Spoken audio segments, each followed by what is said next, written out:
you may have heard by now, Will and Jada got more stuff happening. So Jada was on Today Show? Yeah. And she said this. I'll just play it for y'all. Things in the book, but the thing that surprised me the most, that I actually had to reread it because I said, is this true? Right. Was that in 2016, you and Will decided that you were going to live completely separate lives. Yes. It was not a divorce on paper, right, but it was a divorce. So from the year 2016, which is 7 years ago now, yes, y'all have been apart. Yeah. It's exhausting. But in public, the couple, who married in 1997, denied the gossip about their marriage. Over the next several years, Jada and Will kept up the appearance of a committed married couple. So why do that? Like, what was the reason? I think just not being ready yet. Still trying to figure out between the two of us how to be in partnership, right? And in regards to how do we present that to people, you know? And we hadn't figured that out. During our walk in Baltimore, Jada reflected on their breakup. Why did the relationship fracture? Oh, why it fractured, that's a lot of things. Yeah. And I think by the time we got to 2016, we were... Wow, man. Whoa! Every time she says something, it's shocking. It's like, what? Okay, so I saw something. I don't know how true this is because I never read Will Smith's book. You know, he had a book that came out.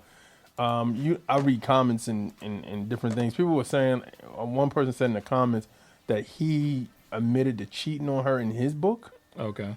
Now, I think the difference is, because of course this is all because she has a memoir that's coming out called Worthy or Unworthy or something. But anyway, she is probably like, well, I'm gonna tell my truth. You know what I mean? I'm gonna tell the truth. I'm gonna tell it where we are, everything, and everything. Me and Maya actually watched the whole clip last night, the whole interview, and it was shocking because at the end it was like the whole, she was like, why don't you just get a divorce? And she was like, because I made a promise not to. And I mean, that's admirable. There we go. But at the same time, it feels like, okay, so I use Will, for example. Even if Will did cheat, he doesn't kind of brag about it, I guess what you're saying. Like, it's like maybe in this book, like I said, I don't know if that's true or not. But if he did, he never comes off to make her look bad. Yeah. And I think that's the thing. The thing is, he's wrong for what he did. Because, I mean, years we've heard rumors about open marriage, swingers, whatever, that Hollywood lifestyle. But at the same time, it's like he never put her under the bus like this. And then even in the interview, she I didn't know he was going up there to slap that man. I have no parts of that. I'm looking at him like, what is wrong? Like, okay, I'm gonna stand by you, but I ain't tell you to do that. Like this is crazy. Like, my mom, I'm like, so he just slapped this man for nothing. Like you trying to defend your honor. So I don't want this to turn into a gossip show, but there is. We're there, Sean. I mean, that's the line. I don't want to, because I don't want to say. I mean, we're gonna bring it back. We're gonna bring it back. But the reason why some people said is that Chris may have talked to her, tried to holler at her during the time. Yeah. There may be some context for that too. So, but what was interesting to me, I mean, wouldn't you? You talking to Alf? Hey.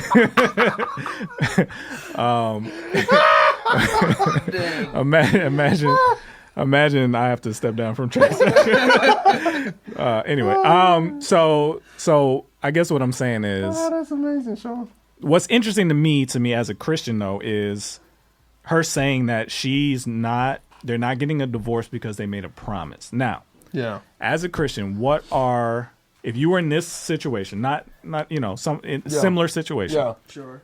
What are the rules here? Yeah. I mean, we've gone past infidelity, like in that kind of like the out for a Christian, that if you cheat, then you broke the marriage vows, and that's the one caveat or one or two caveats. That's the thing in the Bible that says, yes, you can get a divorce. Yeah. You know what I mean? If you cheat on your spouse and your spouse cheat on you, then you're in the right suit to get divorce. Okay. So, but as a Christian, I've known people who have stuck it out through that. They forgive and that's okay too. Right? Yeah. Isn't this too much? Isn't this a little too much? Okay. So let's say the timeline is the same. You get separated 7 years ago from your wife. Yeah. You stay together to keep up appearances. Let's say you're not a celebrity, but you do it for your family. Like I'll say, okay, let's take it to a normal person. Yeah. You do it for your family to keep up appearances and for your children or whatever, right? So, is that okay? I'm just trying to think as a Christian man, what is the right response? I've heard people be married for years or separated from their spouse for years, and they start dating other people, start messing around with other people. So I've heard that before, where somebody's like I've heard that, not say personally, but in somebody in my family back in the day was with somebody for almost years. They were separated, but they never got a divorce until like later on in life. But is that more or less godly? Like that's what I'm trying to, because I don't know. I mean, if you fooling around, my question would be, why don't you just go get a divorce? Right. I'm talking about, let's say you're in a situation where infidelity has happened. Yeah. And you're staying together not purely from forgiveness, but because you're trying to keep up appearances. That's not godly, right? That's not good at all. Because then would God recommend you separate at that point? That's where I'm like, I think God is like, what are you doing? Like, are you going back on them is obviously she's seeing other people, because the whole August Alsina situation. Yeah. Is he seeing other people? Because if you're seeing other people at this point, then it's like, either I think he's scared to lose his money, or, you know what I'm saying? Like, because what else is there for you to... Because they were seen as like the couple goals, the perfect family. But at the end of the day, you can't care with people. You can't keep up people. You can't be in love with people. You know what I'm saying? And I think that's the downfall of Will Smith, honestly. Because he loves people so much. Like, he almost got, like, he's a people person to the, like, extreme. You get what I'm saying? And I think because he comes up from old Hollywood, where old Hollywood had to look prestigious and, you know what I mean? And I remember hearing somewhere, I don't know how true this is, but I don't think she wanted to get married. She didn't? That's what I heard. I mean, sources have said that allegedly she may not want to get married. So if she didn't want to get married, but she got pregnant, you get what I'm saying? And then you coming up in that era of that 90s, well, early 90s Hollywood, where you like, you know, you had to look like you had your stuff together and everything, and you black and you representing people, and it's like your mentors are Quincy Jones, Bill Cosby, all these people, and like you got somebody out of wedlock pregnant, they're like, no, you gotta get married. You know what I'm saying? Like, that's just not gonna happen like this. You gotta image to uphold. So I'm just trying to learn from this situation as a Christian. If it gets to that place in the marriage where, let's say it isn't just like a mutual situation. Let's say one person has been faithful and they're dealing with somebody who hasn't been. Continues to like do stuff like embarrass them in public, cheat on them, things like that. Where are you free to say that's enough? Well, I mean, that's enough happens when, well, it depends on the person too. Like I said, I've heard people say, hey, I got cheated on and we worked through it and now our marriage is the best has it been. Yeah. That could happen. But then also there's people that said he or she cheated, I'm out. And they in a biblical standpoint, they're in the right place to say I'm out, because Bible wise, that's what the word of God says, that if adultery is the only way out of a committed marriage. So from what I remember, the Bible says it kind of reluctantly, not saying that you're not right to leave, but it's like the only reason that caveat exists is because y'all are so sinful that I had to give you this caveat, because y'all would just abuse your marriage if I didn't let you out of it. But at the same time, Sean, you don't want to really dump on your commitment to your spouse. And then also you don't want to continue humiliating that person, because every time you cheat on somebody, it's like, and it's out in the open. It's not like it's not like you quote unquote secret. You're bragging about it. Like if somebody's bragging about it, like no remorse, it's like no remorse. It's like, why am I still here? Like I would say just after you get in your closet with God, pray, release it. Yeah. I think at that point, I think you're free to say that's enough. Yeah. Because I mean, it's just a fine line because I don't want anybody abusing the situation where they were never really fully committed till death do you part, whatever.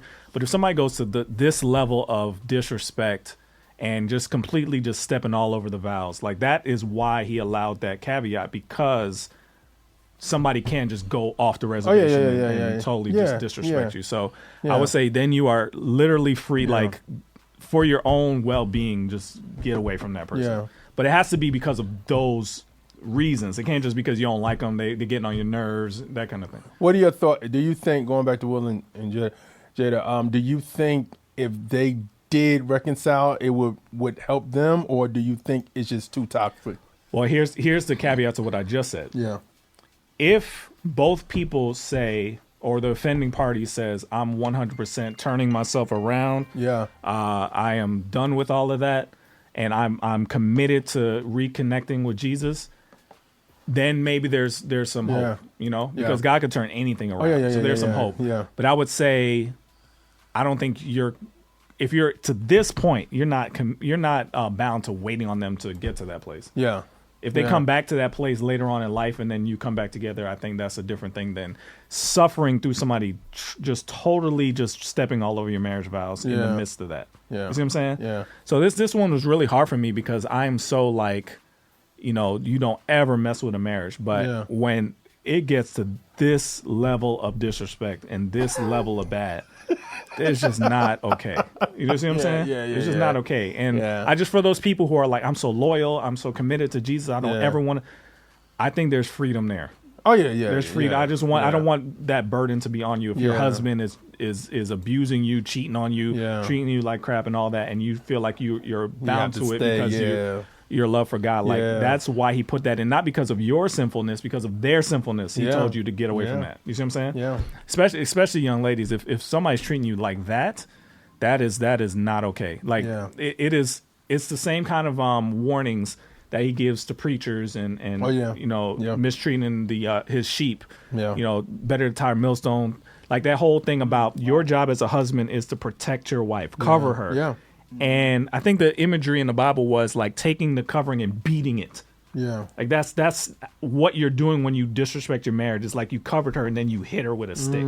Like that's the level of disrespect, and it's like, no, that's not okay. In this phrase, she has a Yes. Yeah. And she uses it very well. Yes.